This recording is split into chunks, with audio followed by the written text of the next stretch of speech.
So the question motivating the talk is a question I'm trying to track down the history of. It's an open-ended question. What is an alternating knot?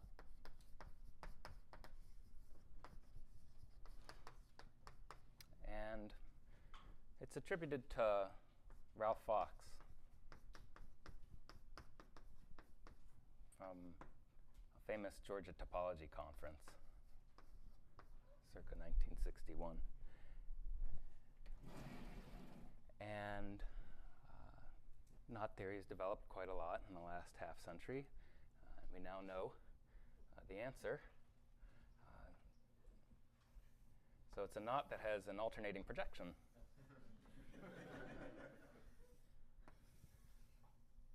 Like that. So one that as you traverse the projection, you encounter the crossings alternately over and under.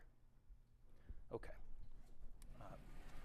But what was meant is whether there's some nice non-diagrammatic description of this class of knots.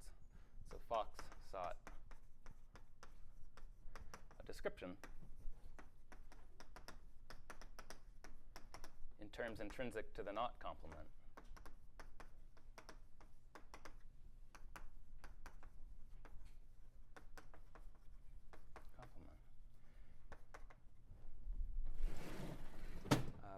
Such as exists for instance, torus knots or fibered knots where there are nice descriptions in terms of the fundamental group of the knot exterior.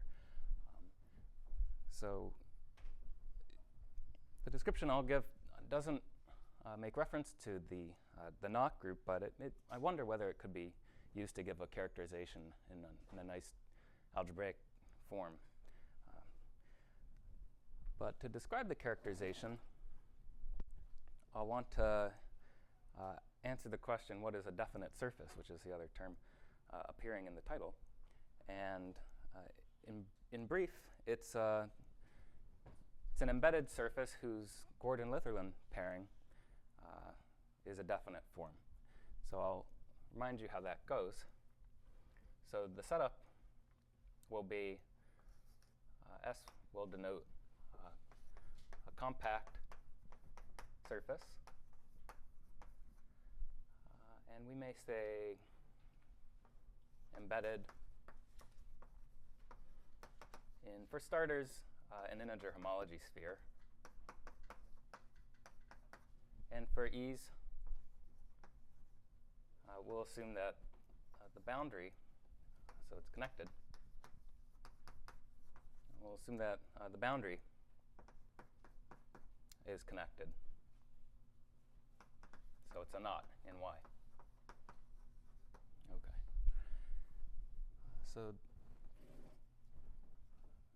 I'm going to define a pairing on the first homology of the surface with integral coefficients and following Gordon and Litherland, and it's a generalization of the symmetrized Seifert pairing to a possibly non-orientable surface.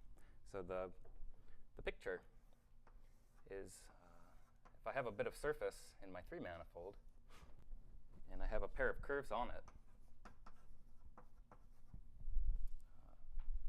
let me see a bit of alpha curve here and a bit of a beta curve here, following the standard coloring convention. So they're, say, oriented multi-curves on S. If S had a co-orientation, then I could push beta off in the direction of that co-orientation and link it with alpha, and that's what's done with the Seifert pairing. But lacking a co-orientation, you can attempt a modification where you just push the curve off in both directions simultaneously. So I'll denote this curve beta plus minus. And we can form the linking between alpha and beta plus minus, and since we're working in an integer homology sphere, the value that I get is an integer.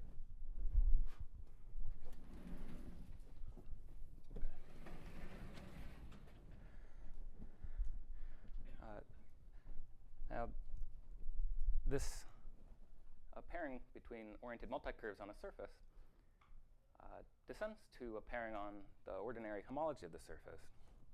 So the theorem, Gordon and Litherland,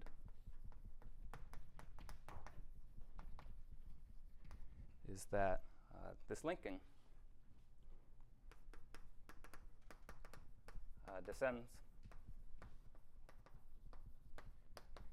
to a symmetric,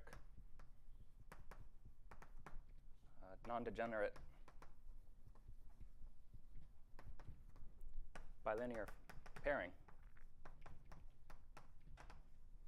which I'll denote the inner product symbol, denote the dependence on S here, so that it takes as input a pair of ordinary homology classes and outputs an integer.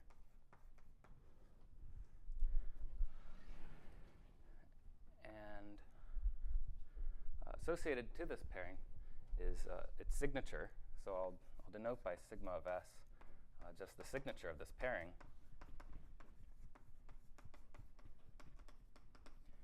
And note that if S were orientable, then this is the symmetrized cipher pairing. And I could calculate the signature of the knot K just by the signature of that surface S. And the same can be done with a slight correction in the case the surface is not orientable. So I'll define the Euler number of S is going to be minus 1/2 the self-pairing of the knot. So the knot is the boundary of the surface. I can orient it somehow, regard it as a homology class now. Its homology class in the surface, and pair that with respect to itself. And that's the Euler number. The surface, it's minus the framing the surface induces on the knot. And then what Gordon and Litherland show is that the sum, well, no, by the way, if the surface were orientable, then the homology class of the knot is 0, and this term is 0. So when I form this quantity, what I'd get for a ciphered surface is just the knot signature, and this is the case for an arbitrary spanning surface for the knot K. Okay. So this is part of the theorem. Okay. So by definition, I'll say that S is respectively positive or negative definite, assuming, that is, if the pairing is. Okay. So by way of example, let's consider the case of a knot diagram. So say D is a diagram of K. So now I'm assuming the knot is an S3.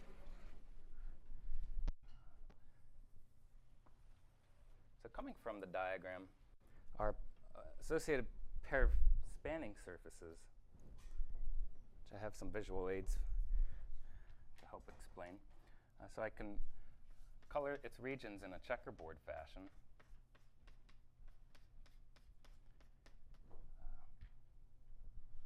Say red and blue. And then what you do is imagine, for example, for each of these red regions, they connect to themselves through the crossings by these half-twisted bands. So the red surface here is going to be a Möbius strip, and the blue surface is the genus 1 fiber surface for the trefoil.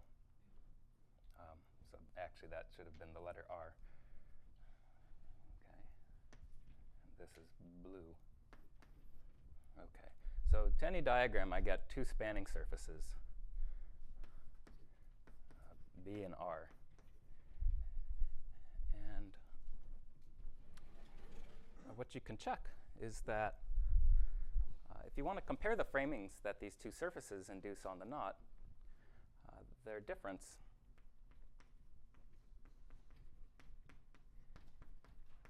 in absolute value is calculable in terms of crossing types. So it's going to be an absolute value, the number of crossings that look like that, minus the number of crossings that look like that.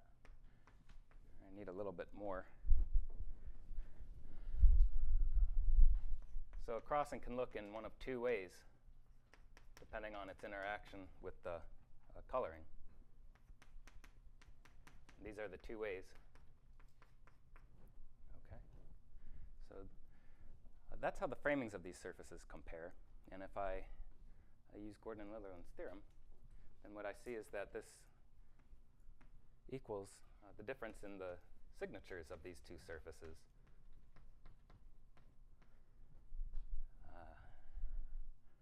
And that I can bound by the sum of the respective signatures, absolute values,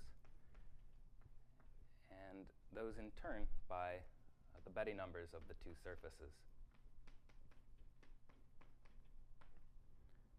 And by a simple Euler characteristic calculation, for example, in this example, the red surface has B1 equals 1, and the blue surface has B1 equals 2. 1 plus 2 is 3. It's the number of crossings in the diagram. That's always the case. And what you'll see is I get equality here if and only if the signatures have opposite signs. So signatures have opposite signs. And in this inequality, equality will hold if and only if the surfaces are definite. So B and R are definite.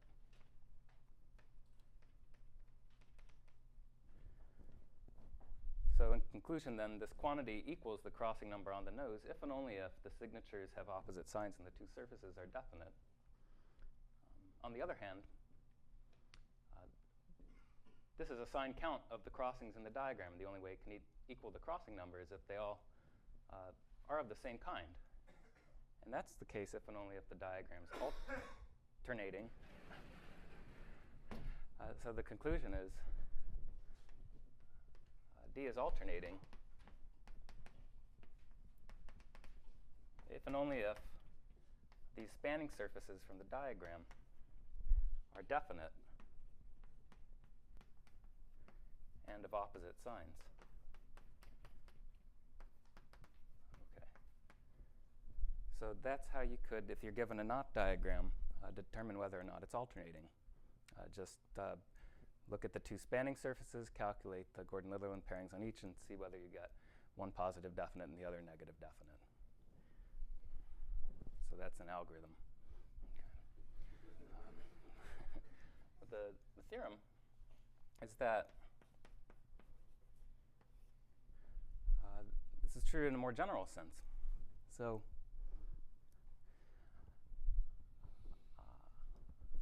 I'll keep this phrasing. So let's, given the notation we've got so far, let's suppose K is a knot in Y, an integer homology sphere, and K has an irreducible complement.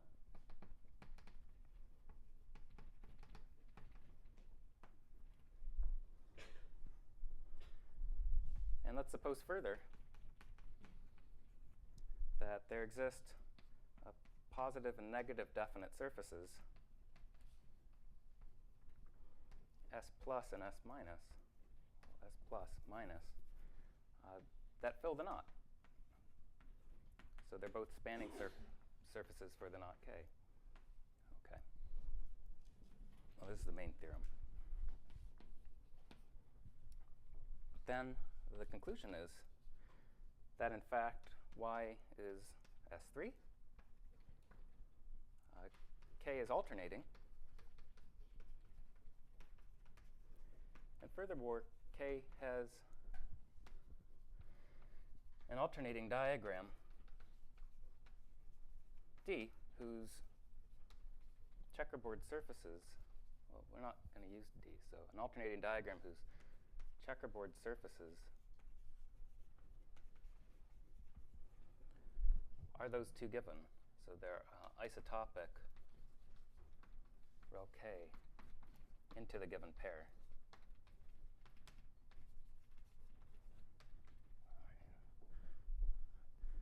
So that's the characterization that I want to discuss and derive some consequences of.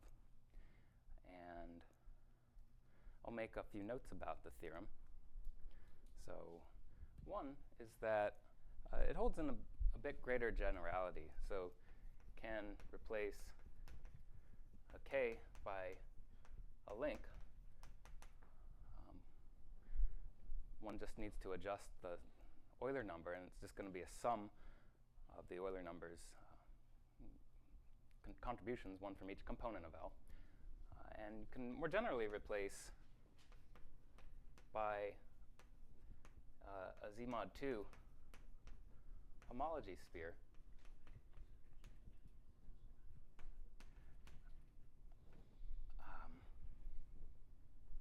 Is there a remark?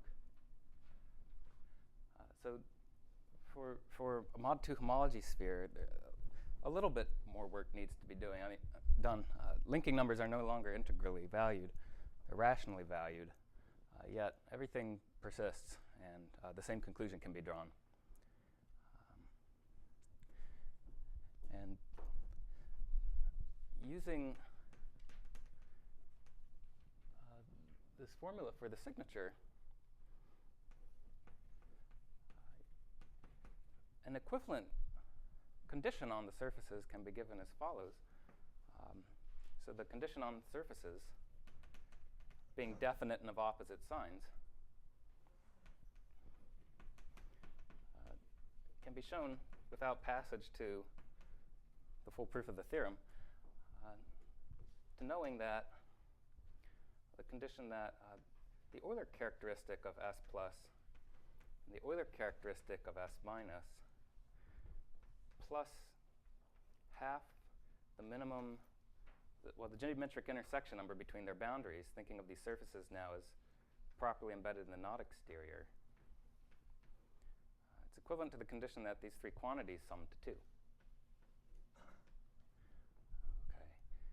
And in this form, the characterization was independently discovered in near synchrony by Joshua Howie. So condition. So Howie gives this equivalent characterization of the alternating property, and I'm told has no relation to the Howie from yesterday's talk, nor the person who's giving my talk.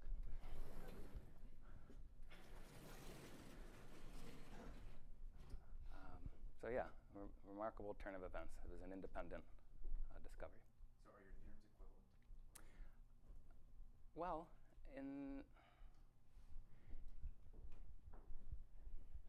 meaning, I mean, these two conditions on spanning surfaces, there's just using the Gordon-Litherland formula, it's easy to show a direct equivalence between them. Interestingly, Howie's proof, which I don't know well, doesn't appear to use the intersection pairings on surfaces whatsoever. And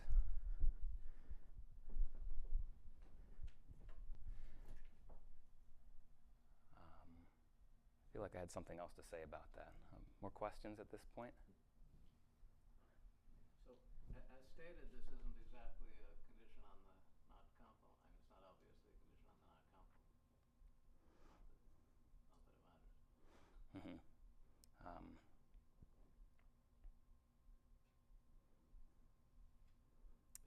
It's a topological characterization, which I guess is really Mm-hmm. Mm-hmm. Okay. Yeah, okay. So I wanted to say a little bit about the proof of the result, and then some consequences of it. So I'll do a sketch proof. Sorry, Yeah. echoing that, if you're not assuming boundary is K, where you're not Yes, I want to do that, though. Yeah, but if you relax, Okay. you just said that you have these two surfaces in the knot complement. Aha. Can't you do linking numbers in the knot I complement? mean, like Howey's formula doesn't care about the Aha. number. Okay, so Without worrying about the meridian, can you have a pair of surfaces? so more precisely, Howey's assuming from the get-go that the knot is an S3, and he's looking at the knot exterior, say marked with the meridian, or appealing to Gordon and Lukey.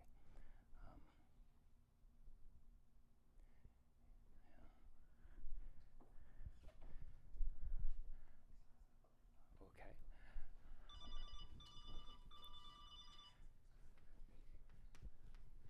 So I'll do the sketch of the proof.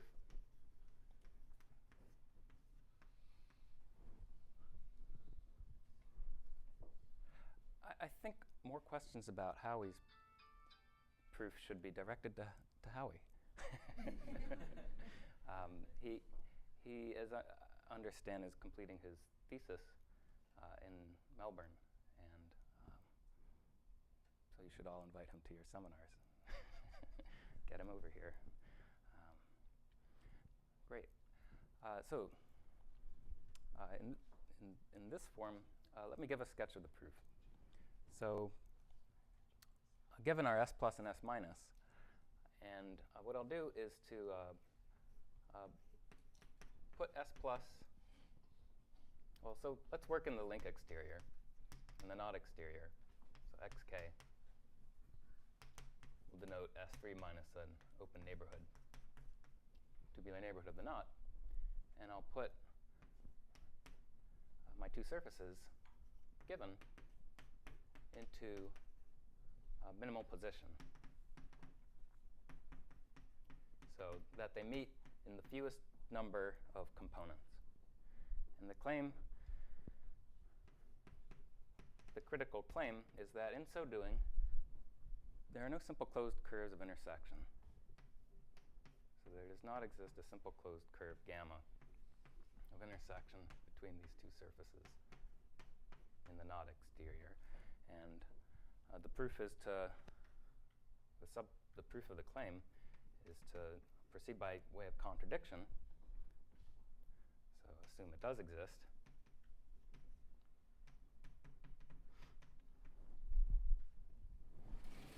And then reason that the surfaces are not in a minimal position.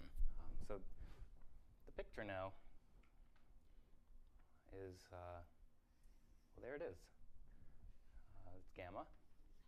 And I'll draw the two surfaces. It's assumed to be the intersection, component of intersection of. One I'll sort of picture as a cylinder. The other as a slicing plane.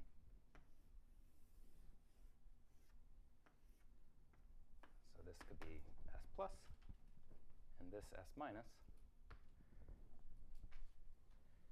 And I want to calculate the self-pairing of this curve with respect to the pairings on the two surfaces on which it lies. So if I want to do the self-pairing of gamma with respect to S plus, I push gamma off in these orthogonal directions to this plane, and I'm getting something like this, which I've conveniently positioned onto the pink cylinder. So this link denotes the plus minus push off of gamma back to the surface S plus. Sorry for the proliferation of signs. The push off of gamma with respect to S minus are going to be these kind of concentric rings that look like they could be pushed onto S plus. This is my picture. Gamma plus minus with respect to the minus surface. Okay.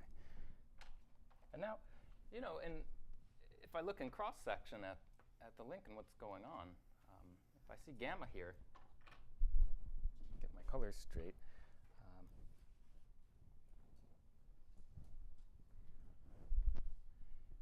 Up above are my green dots, gamma plus minus with respect to the plus surface, and then just rotated 90 degrees is the push-off of gamma with respect to the minus surface. And so what you're seeing is that by 90-degree rotation, and the purple link are isotopic in the complement of gamma. And so linking numbers can be calculated using either one. So the linking between gamma and gamma plus minus with respect to the positive surface and the linking with respect to the push-off relative to the negative surface have to be the same because these links are isotopic. This is by definition the self-pairing of really the class of gamma with respect to S plus, and this is its self-pairing with respect to S minus. Now comes the assumption on the definitivity, and we see that this self-pairing is non-negative, this one's non-positive, and therefore both are 0. So by definiteness, what it implies is that the homology class of gamma in the homology of either surface is 0.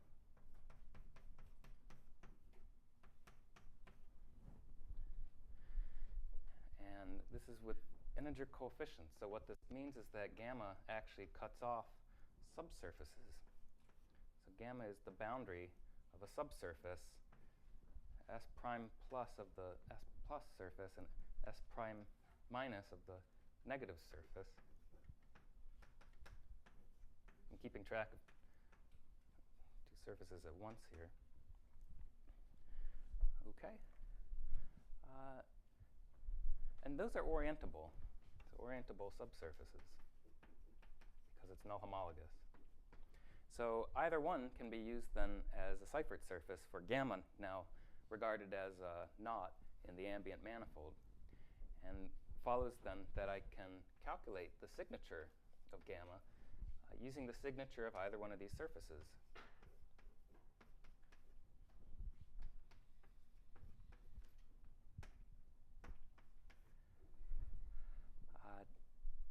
Now, being a subsurface of a definite surface ensures that you're semi-definite. And having a connected boundary ensures, furthermore, that you are definite on the nose. There are no non-trivial curves of self-pairing 0.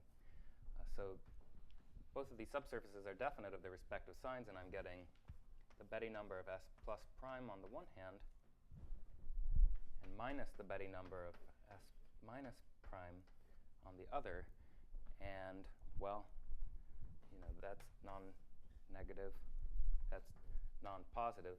The only possibility then is that both vanish, and what we're learning is that gamma bounds a disk on both S plus and S minus.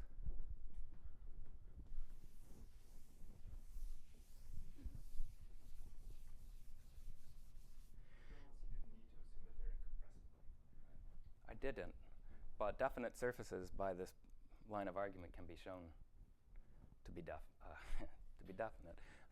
Yeah, and therefore incompressible by another result. Yeah, definite surfaces are also meridianally boundary incompressible. Just for the for the aficionados of such things. Okay. Right, so it cuts off these disks on both surfaces, and then by an innermost disk argument, they can be assumed. I can assume that I have a curve intersection that bounds disks with disjoint interiors. And now, having assumed the knot complement is irreducible, that the union of those disks is a sphere, and well, I didn't need that quite yet, but now using that it's irreducible, it bounds a ball, and using that ball, I can guide an isotopy that lowers the number of components of intersection between these surfaces, contradicting the minimality. Contradiction to minimality. Okay. Okay. So that, I feel, is really the crux of the argument, that establishing that claim. And from there, what we've got now, working back in the manifold as opposed to the knot exterior, the ambient manifold, I have these two surfaces which meet along their common boundary and in some arcs of intersection now that begin and end on the boundary. And having made an assumption about minimum position, each of those arcs of intersection is going to be locally modeled on what happens at a crossing in a knot diagram. So I have a fairly useless model of that. This is two white surfaces meeting nearby a white knot. And so that's what's happened. That's how all the arcs of intersection meet. I challenged the knot theory students to build models of this, and someone did it with a 3D printer, but this is the version before well, it'd be nice to paint it, I guess. Yeah. So nearby all arcs of intersection of these two surfaces, I have a local model modeled on a crossing. And you can imagine collapsing all those arcs of intersection down to points. And when you do that, your two complex is now flattening to a surface in the ambient manifold. And so, just in brief, as a two complex, and it can be shrunk down to, well, let me put it like this. A neighborhood of their union is the same as a neighborhood of the collapse that I've described. So for S, some compact, well, in fact, closed surface now in Y. And another argument using the Gordon-Litherland pairing, well, I guess, well, yeah. So another little argument using the Gordon-Litherland formula implies that the Euler characteristic of S is 2. And it's connected. So S is actually isotopic. Well, it's homeomorphic to a sphere. And then what you can see is this collapsing is really what's happening is the link is being projected onto this sphere S. And these two spanning surfaces are being carried along as well under that projection. And so really what we're obtaining is a diagram D of K on S for which S plus and S minus are the checkerboard surfaces.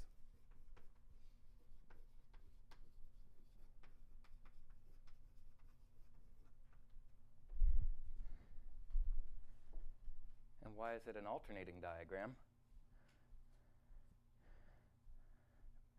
Because you apply the algorithm for detecting alternating diagrams. These are checkerboard surfaces which are definite and of opposite signs. So by the lemma, we know that the diagram alternates. D is alternating. Okay. So that's the sketch proof. Questions about that?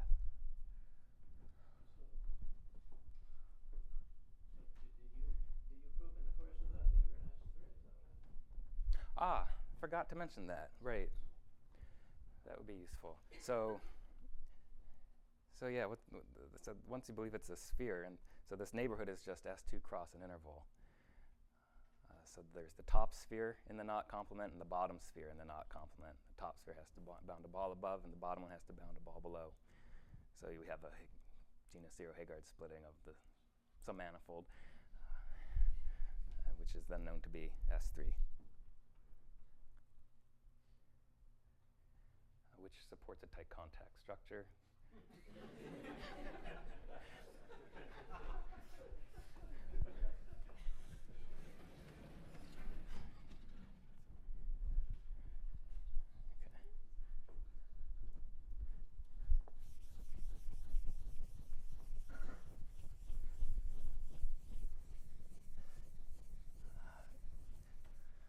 So applications.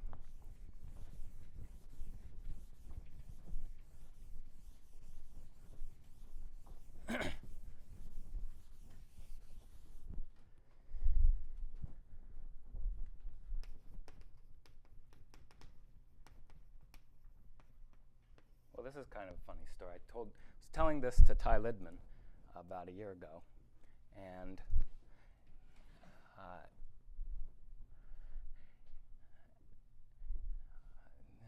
he was wondering, suppose I have an amphichiral knot, so it's equivalent to its mirror, and K bounds a definite surface. He said, I'm confused. That you're telling me if I have an amphichiral knot that bounds a definite surface, then it's alternating. That can't be right. So, but he was right. Then it is alternating.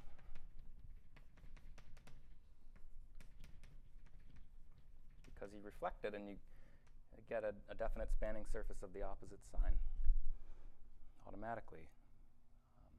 It's isotopic to the original knot, so you get definite surfaces of both signs spanning it. Great. So that's one corollary. Another corollary is, last I spoke about this here in Princeton, the university. András Juhász pointed out that the characterization could be most likely used to give algorithm for deciding whether a given projection of a knot, whether it presents an alternating knot. And subsequently worked that out. So Juhász and Lackenby, and also, I think this was, well, the main corollary due to Howie is that there exists an exponential, well, from Juhász and Lackenby I know it's an exp of c squared time algorithm. Bring this down. To decide whether C-crossing diagram of a knot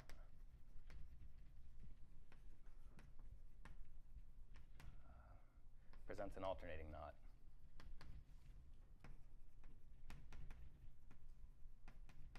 The C-crossing knot diagram presents an alternating knot.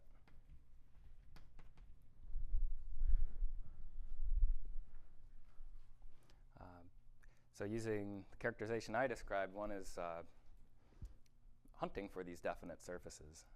And there's a bound on the complexity of those surfaces because it's known much earlier due to Kaufman, Murasugi, and Thistlethwaite that if I have a C-crossing knot diagram, if the thing's alternating, then it has an alternating diagram with at most C-crossings, and that leads to complexity bounds on the associated spanning surfaces that you're hunting for.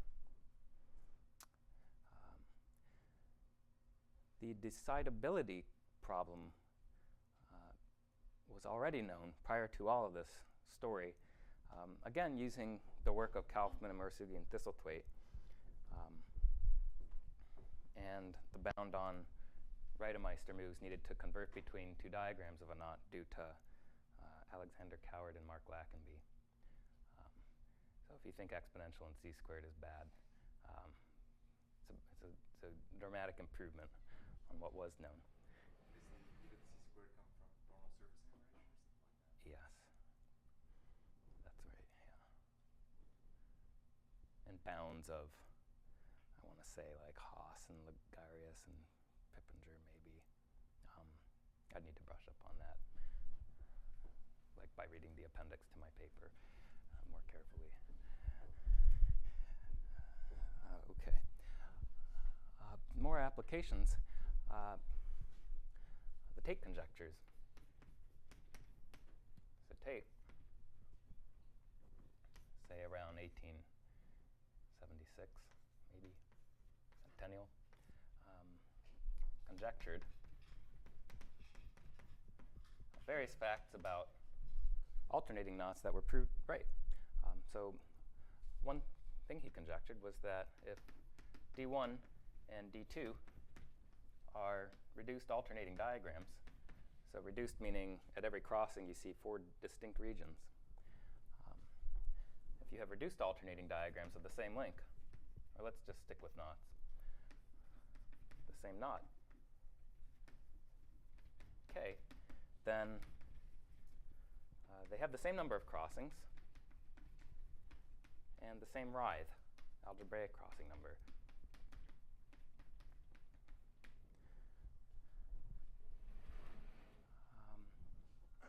Further, if D3 is a non-alternating diagram of K, then it has at least as many crossings as a reduced alternating diagram does, and strict inequality if the knot is prime.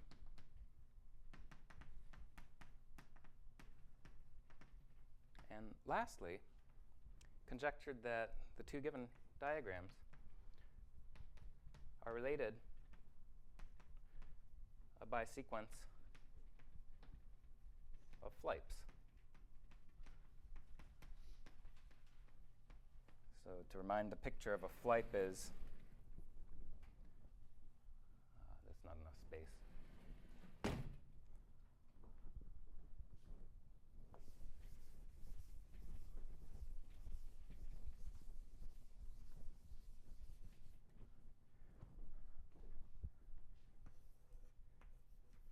I have a diagram which is mostly concealed by a pair of disks. One crossing is exposed. Better leave more room over here for what's about to happen.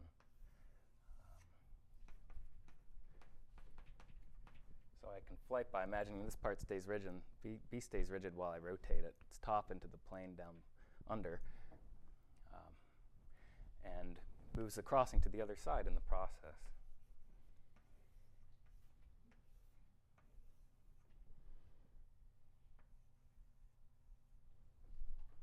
Good enough? So B's been turned upside down.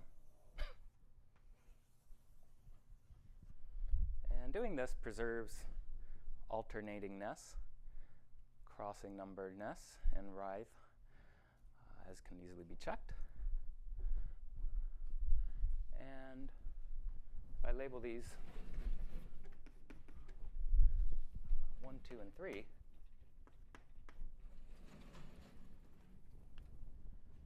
then 2 is more or less stronger than 1, although I didn't say anything about the writhe. But certainly 3 implies 1. Okay, so a bit more history, probably well known, is that 1 and 2 were proven independently by Kaufman, Murasugi, and Thistlethwaite in 87.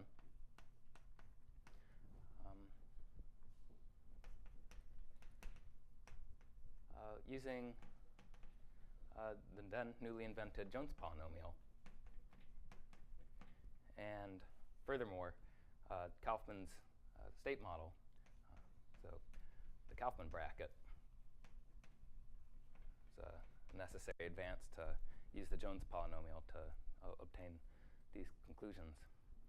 And 3, somewhat later, was established using polynomial and geometric techniques in a collaboration between Bill Manasco and Mormon Thistlethwaite. 93, dates of publication.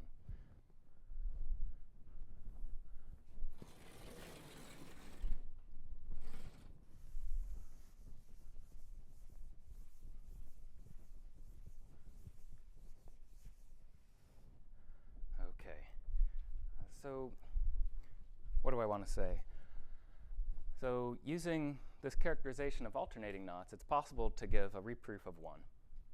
And that I'd like to go into some detail to describe in the remainder of the talk. As far as 2 goes, minimality of reduced alternating diagrams, I'm at a loss. I don't see how you would obtain that using this point of view. So to my knowledge, the only proof is essentially the one, well, is the one, the original one. In point of 3, the Fleiping conjecture, it seems very promising that these techniques, that this characterization could go into a reproof of that.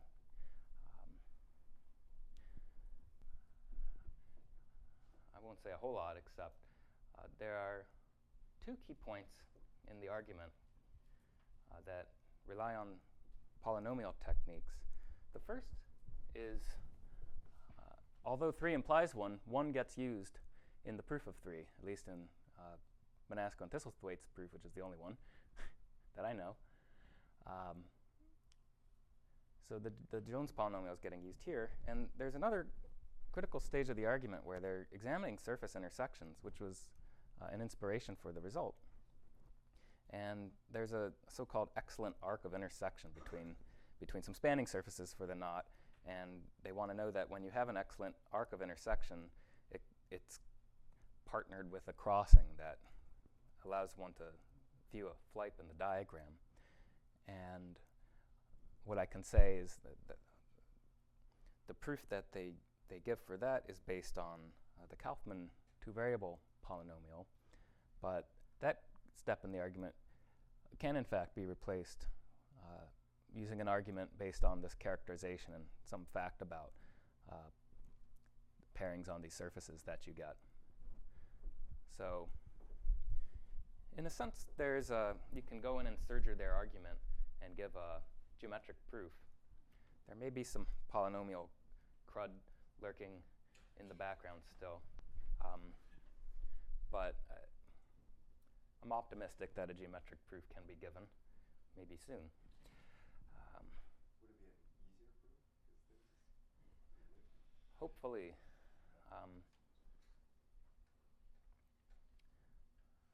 Yeah. As far as like a slick conceptual proof, I just, yeah, that'd be great, but I don't know. I don't have I don't see the way. Yeah. So I, at the very least, wanted to describe a proof of this based on the characterization.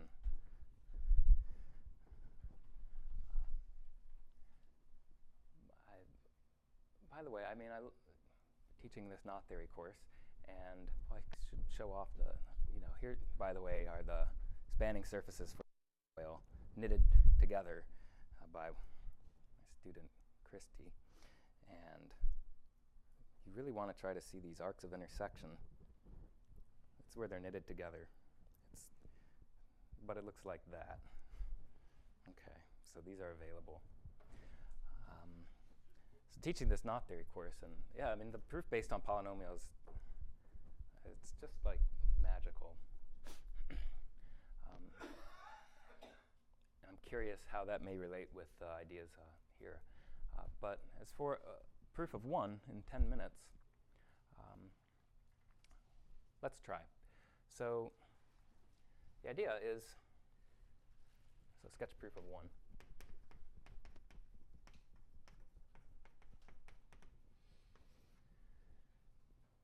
The idea is given the diagrams D1 and D2 to make a trick.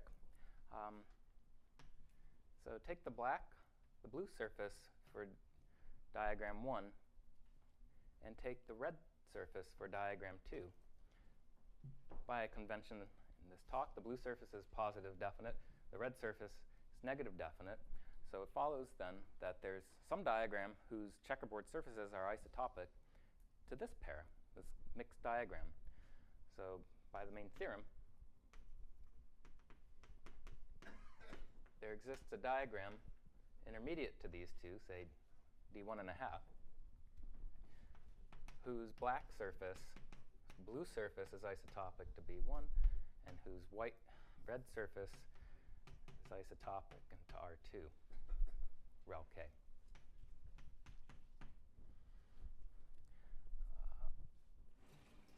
All right. right, so I'm going to argue that the number of crossings in D1 and D1 and a half are the same. And then a symmetric argument will take you to D2 and complete the proof for crossing number. A nice thing is that the spanning surfaces, the B1 and B1.5, they're the same surface. So to get at the number of crossings, I can extract it from the blue surface. And the way that's done is like this. So B, a spanning surface, well, let me just draw the accompanying picture over here.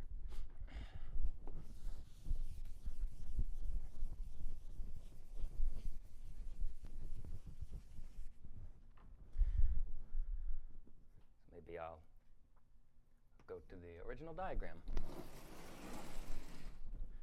Okay, so this is blue because it's not. So this, okay. So this is the blue surface.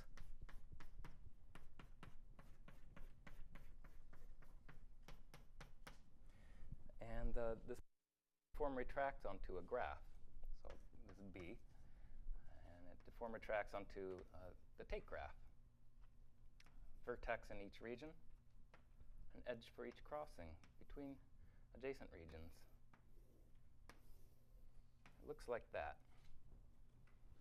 And you see, of course, that the number of edges in this graph, which I'll denote little e of g, is just the number of crossings in the diagram D. So the setup then is I have this one surface that arises as a projection surface for two different diagrams, the same knot. And what I want to see, for each one, the form retracts onto a corresponding take graph, G1, G1 and a half. And I want to see that those two graphs have the same number of edges. And I'll need a little bit more than just the fact that the surface is just being isotoped. B1 and B1 and a half are homomorphic. Furthermore, are isotopic, and so their Gordon-Litherland pairings are the same. So the GL pairings on B1 and B1 and a half are the same. I'm not sure why I'm writing this. My point in bringing up the graph is that there's a description of the Gordon-Litherland pairing on each one of these surfaces in terms of the respective graphs. So the homology of B, denoting either surface, equipped with its pairing, is isometric to the lattice of flows on the graph G. I'll denote it F of G, actually. So it's just the homology of the graph, but cycles and flows more generally have lengths attached to them.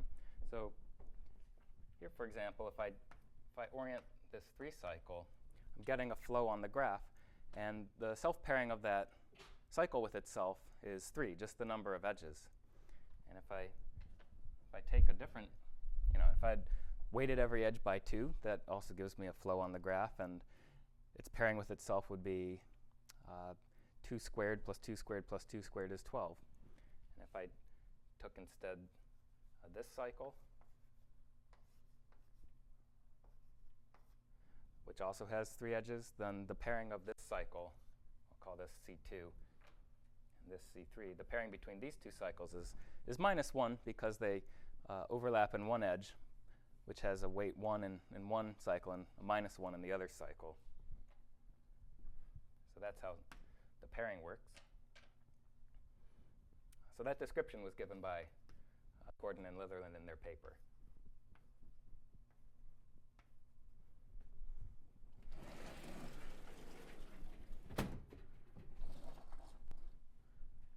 Okay. So which board to use?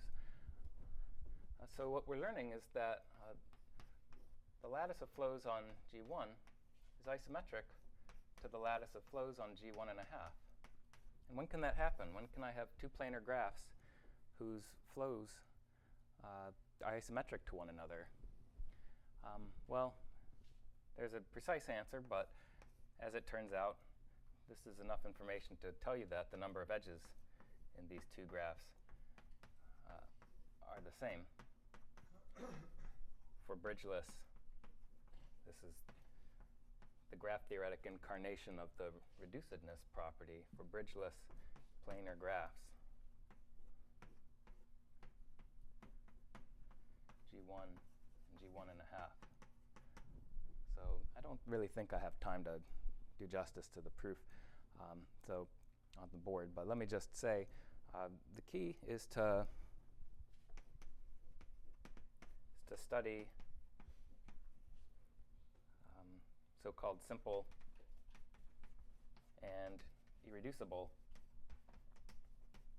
elements in the lattice of flows on a graph. So these are isometry invariants of a lattice, the collection of simple elements and the collection of irreducible elements. And for flows on a graph, they correspond precisely to oriented Eulerian subgraphs and oriented cycles. And so what one does then is, if one has an isometry between two flow lattices on graphs, the simple elements get sent to simple elements, irreducible elements get sent to irreducible elements. And so if I'm given a collection of cycles that span the flow lattice of the graph as shown, they'll get taken to a collection of cycles for the other graph. And you can make an argument that each edge in the graph occurs in, at most, 2 cycles, and in fact, in exactly 2 cycles. On that basis, one can conclude that the two graphs have the same number of edges. So it's, when I say study, I mean it basically you just define this and realize you made the correct definition, and then it's a very short proof to conclude that they have the same number of edges. And then the fact about writhes being equal can be deduced now, knowing the crossing numbers are the same, and one more application of the Gordon-Litherland knot signature formula. So I'll leave it at that, and thank you.